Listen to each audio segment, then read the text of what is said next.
Paring Cholo nga pala, isang karangalan na mate mo ako. Hindi pa yung gagawin dito eh. Kaya ba na yung welding yan? It needs laser welding. Minura ako, ang kondi dun ah. Joke lang. What's up guys? Another watch? Hindi ko lang kay manager, another watch na lang ulit. May magbebenta daw ata sa akin or magbibili. Ako hindi ko alam kung anong gagawin. So abangan natin, antayin natin siya dito. Let's see, anong magagawa natin? Madam, ano nga pala pangalan niyo, madam? Jana. Paring Cholo nga pala, isang karangalan na mate mo ako. Ito na po na madam yung Rolex. Oh, ito yung bagong box. New box na Rolex. Ayan na nga. This is a 2025 Rolex Submariner, brand new. Magkano asking price nyo? Kausap ko yung admin. Ang sabi ko kasi asking price ko 785.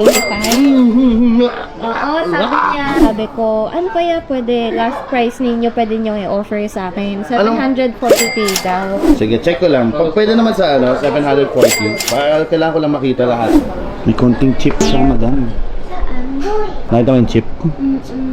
Ako, I can offer na lang, madam, bababaan ko yung price ko. Gagawin ko 700. 700. Because there's a dent, it needs laser welding. We cannot show it to the client and they'll say it's brand new. And then they'll see this dent. 700 lang. Kaya talaga, madam. Yung welding niya pa lang. Pinaka last rate, 700. Ako si Hyde kasi ayaw na niya kunin. Sabi nga ni Hyde yung isa na lang kunin eh. Yung isa, kung may isa pa daw.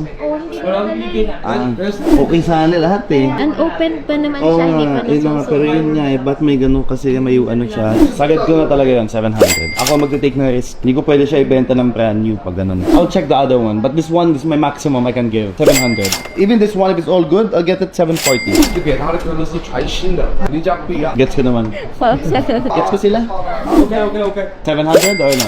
700? 激动啊，他激动啊，全都来。 Minura ako, ang kondi dun ah. Joke lang. Thank you, madam. Dandil tayo. Thank you. Tomorrow again. Thank you. Thank you so much. Ayan na. Dandil tayo guys. Nabili natin tong Rolex na brand new oh. Ganito. Yung bago kasi niyan, ayun oh, kulay green na. Dati kasi ang kulay niya, green din. Trivia tayo. Tingnan mo yung bagong box. Ito yung lumang box. The new box is in green. Pag open mo, halos parehas lang. Pero this one, iba yung wave niya. Well, nakuha na natin to. Dandil na tayo. Happy client, happy gentry, happy Cholo.